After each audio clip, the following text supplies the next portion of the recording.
What does it mean to be the first female self-made billionaire in American history? If there was ever the original influencer, it's Martha. The hardest thing is to retain cultural relevance as an older woman, and she's done it. I was considered crazy, but it worked. She was preposterously perfect. Perfect little pattern. Perfect. Things look fabulous, but are they? Young women, listen to my advice. If you're married and your husband starts to cheat on you, he's a piece of shit. Get out of that marriage. Didn't you have an affair early on? Yeah, but I don't think Andy ever knew about that. I'm strict and I'm demanding and I'm all those good things that make a successful person. In the business world, that's a great trait for a man, but for a woman, she was a bitch. All of that did inspire me tremendously. I was on the top of the world. And then the worst thing that could possibly happen happened. Martha Stewart was indicted on criminal charges. This is a targeted prosecution. It's what we're calling a bitch hunt. I was a trophy for these idiots. I was dragged into solitary, no food or water. Those prosecutors should have been put in a Cuisinart and turned on high. I had to climb out of a hole. I am free. No ankle bracelet. You expected her to do something soft, but she went the other way. Smoking on Kush in a hot car. What is more important, a marriage or a career? You tell me. I don't know. The cookie cutter house and the cookie cutter life was not for me. I like the way you spinning that sugar around them balls, Martha. That's nice. I have two mottos. Learn something new every day, and when you're through changing, you're through. I could have just been a miserable has-been housewife, but I didn't let that happen to myself. And I'm so happy I didn't.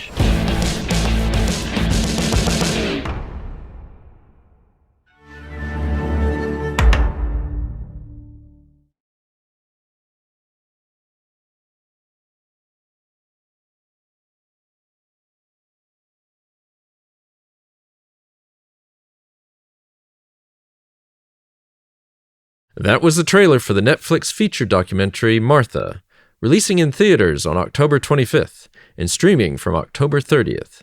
And this is Factual America. I'm your host, Matthew Sherwood. Each week I watch a hit documentary and then talk with the filmmakers and their subjects. Today we will be discussing the life of arguably the first influencer and woman billionaire. This goddess of domesticity also did hard time in her 60s, only to bounce back to become a social media sensation while chilling with the likes of Snoop Dogg. I'm obviously talking about none other than Martha Stewart. Helping us to unpeel the onion that is Martha's nearly 50 years in the spotlight is documentary film legend and Emmy Award winner R.J. Cutler, who joins Factual America for a third time. His Netflix feature documentary, Martha, shines a light on this surprisingly enigmatic octogenarian-style icon. We discuss what it is like trying to get behind the mask of such an inscrutably private person, and what it says to win an Emmy for filming Elton John's farewell concert. Stay tuned.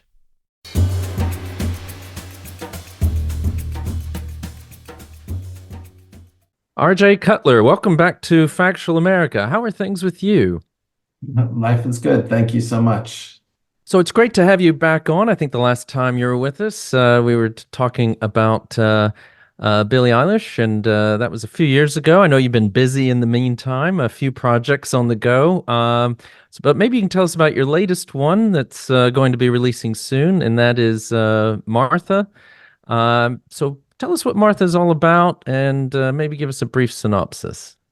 Well, Martha is the story of Martha Stewart, one of the most remarkable figures in world business and culture of the late 20th, early 21st century. A figure who is visionary in so many ways, polarizing in some ways, complicated in lots of ways, but someone whose story reveals a tremendous amount about who we are as a culture and society, and who is a remarkable survivor who has, many would say, had the last laugh. But her story gives us the opportunity to explore all sorts of interesting and complicated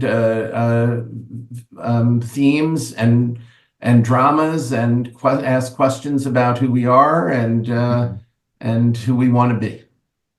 And how did your involvement come about? Well, I was fortunate enough to be asked before going out to dinner one night, if from a friend I was meeting, if I minded if Martha Stewart would join us. And I had never met Martha before, but of course I said that sounds wonderful. And Martha and I sat together at the dinner and talked a lot about her life and her background and her upbringing. And I was struck by two things. One of which was that she was clearly eager to tell her story and have her story told, which is, on one hand, it's a very human thing to want your story told, but on the other hand, when you're in my line of work and you meet somebody, one of the questions you have to ask is this the right time for them? Do they want to be telling a story? And then the other thing that really struck me was that, I think it's very easy for one to assume that a person like Martha Stewart, given her life and her career and all that she's done, comes from a background of great privilege. And quite the opposite was true. Martha's story was the story of a young woman who was one of 6 children, whose father had a hard time keeping a job and had a drinking problem, whose mother had to put food on the table for their 6 children, but also for the 2 parents. There was 24 meals a day to cook, but she was also a teacher because she was the one income earner in the family, and they had to grow their own food in the garden, and if they're gardening, if the kids' gardening wasn't up to par, they'd be beaten by their father. I mean, this was a complicated childhood for someone who became Martha Stewart.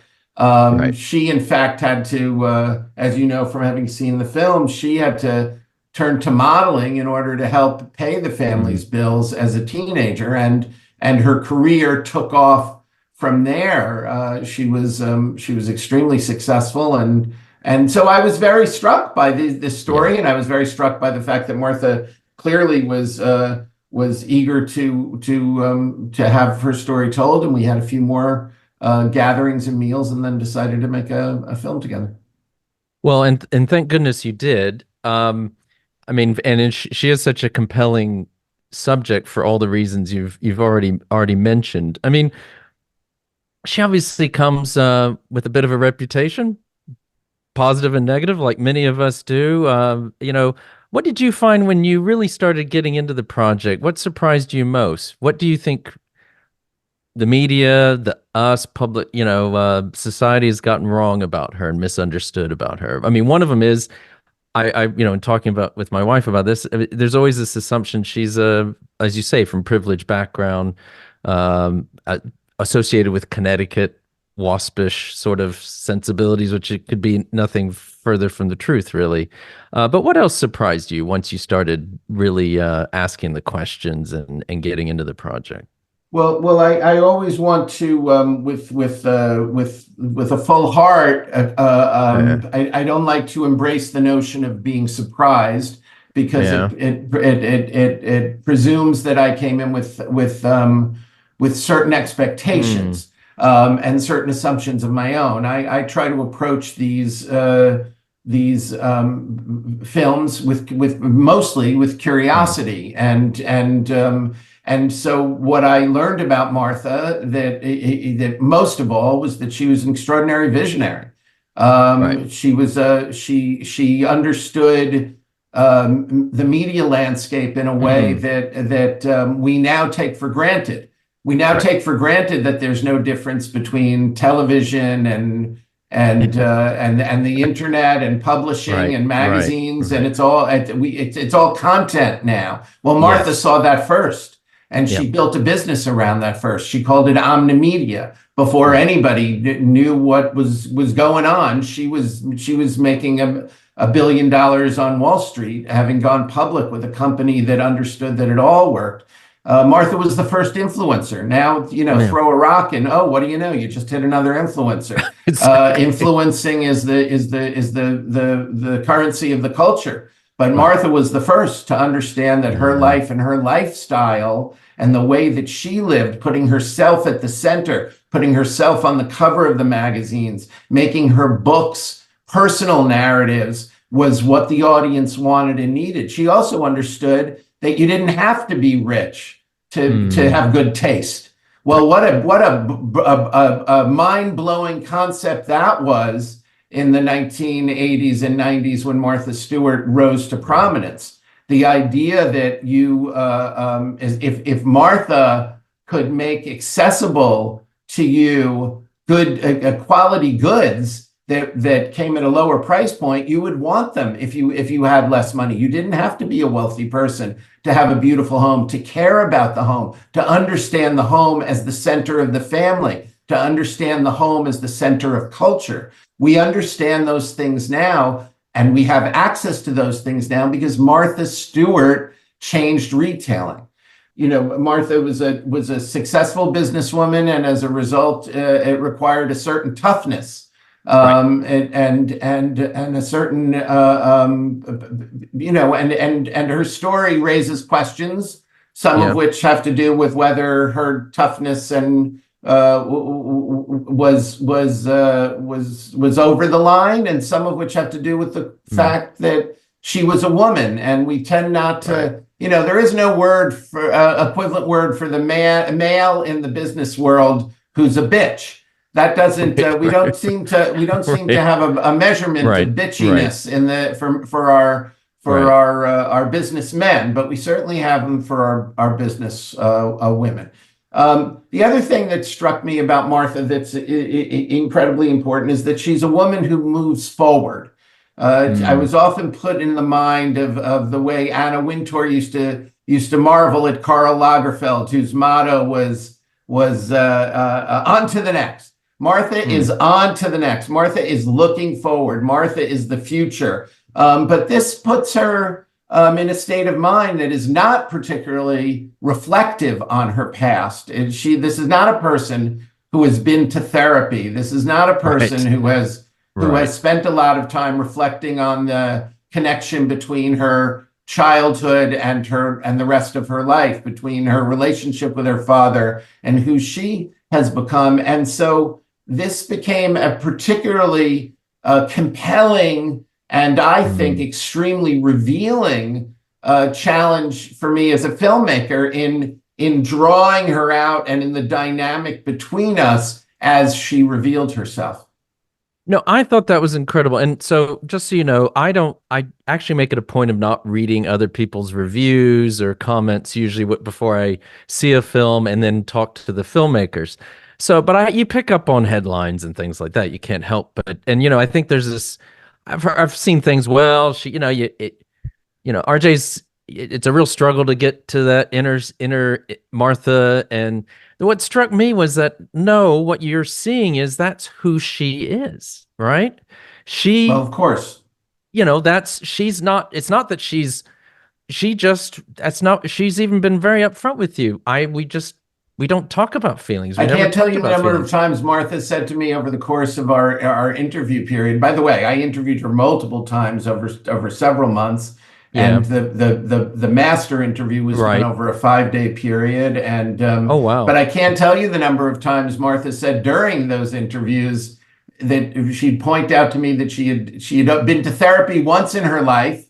She lasted 10 minutes, got up, walked out, and said to the doctor, "Don't bill me." And then, and she would say, "And now RJ Cutler thinks he's going to put me in the shrink's chair," but there she is. There she is revealing things about her marriage that nobody would believe. There she is revealing things about her time in prison. There she is revealing things about how does one deal with being a billionaire, being convicted not for committing a crime, but for lying about a crime that she didn't commit. How does one deal with having lost all of that personal wealth and having to, as Martha says, climb out of a hole and rebuild her career?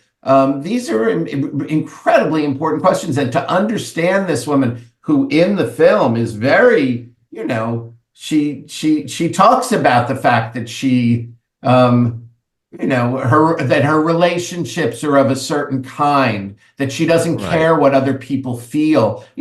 This is extremely revealing stuff. Any notion that she wasn't there to kind of give it up is it's laughable. I look forward to a colloquium on criticism in the documentary space, because there's a tendency, talk about expectations. There's a big tendency to expect documentary not to be right-brained cinema, which of course is how I believe it should be, and how the American documentary movement was built by the Maisels and D.A. Pennebaker, my mentor, and so many others. But to expect it to be a recitation of Wikipedia facts, expect it to if you don't have the government official sobbing and saying I'm sorry, I did it. Then somehow you haven't achieved your goals. These films are, the films we make are I equate film like Martha or a film like the Elton John Never Too Late in many ways, for all of their differences. I equate them in many ways to films like Maestro or Oppenheimer. These are we use the raw material. We're always telling the truth, but we use the raw material of these extraordinary people's lives to make cinema and to explore themes and narratives and dramas, and so I'm a big fan of this film, and I love the way that really Martha comes ready to give it up but makes you fight for it, and that's who Martha is. Well, you wouldn't want her to be anything else, would you? Really? That's our Martha. Yes. God bless her. And guess what? If she were any different, she wouldn't have overcome obstacle after obstacle after obstacle, man after man after man who said, you can't do that. You can't build that company around a personality. You can't be an influencer. You can't have a TV show if you have a magazine. Audiences won't know how to tell the difference. Guy after guy said that. Well, all those guys are working now in a business that doesn't exist anymore, because the business that exists is the one that Martha Stewart saw. Yeah. I think I'm going to give our listeners and viewers a quick break here. And so we'll be right back with R.J. Cutler, the award-winning director of Martha, releasing on Netflix on October 30th, also theatrical release on October 25th. You're listening to Factual America. Subscribe to our mailing list or follow us on Facebook, Instagram, or X to keep up to date with new releases or upcoming shows. Check out the show notes to learn more about the program, our guests, and the team behind the production. Now back to Factual America. Welcome back to Factual America. I'm here with Emmy-winning director and producer R.J. Cutler. We're primarily talking today about Martha, his feature doc that he has made about Martha Stewart. It's releasing on Netflix on October 30th, and it's got a theatrical release on the 25th.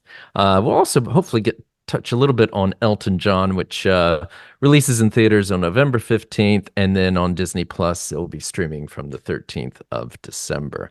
So we've just been talking about Martha Stewart and, the relationship you had with her as the filmmaker, and her willingness in telling the story in her way. The other thing that struck me is, she also gives you access to her diaries and letters. That's quite remarkable. And how did that come about? Because obviously, if she was being resistant to telling her story, she wouldn't have done that. She could have easily held on to those. they're quite, of course, quite no, revealing.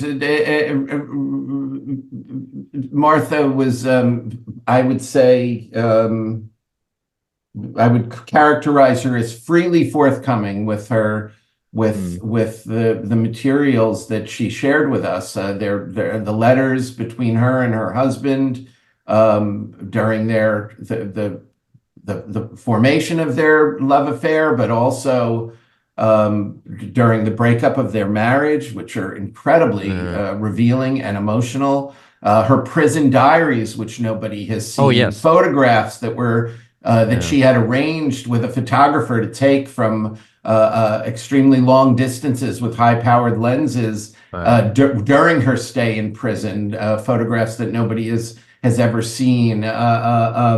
She guided us to footage that was filmed with her in her home in the weeks between her conviction and her sentencing, in which she's incredibly vulnerable, and you see her trying to put on a good face during this incredibly difficult time. Martha was a very supportive subject in sharing this material with us, and it's to the film's great benefit that she was. Yeah. I characterize her as in terms of her relationship to the film as incredibly courageous. I mean, here is a woman who's pretty much always been, as we discuss at some length in the film, always been in control, and certainly always been in control of her own narrative, and for her to give me final cut, which she granted me, the first time we talked about making a film. It was. I mean, this is a conversation I have with all the people I make films about. You don't want the subject to have final cut. You want the filmmaker to have final cut, and and so does the subject. She wants me to have final cut, whether she knows it or not. And Martha. It took an enormous amount of courage for her to agree to that and to be as forthcoming as she was throughout the process. Okay. And that's the other thing that struck me, because I guess in the last few days there's been at least some media reports that she's not thrilled with the film or something to this effect. But this is this point you were making. I mean, the film makes that when she's in control, she's successful, right? In the things that she can control.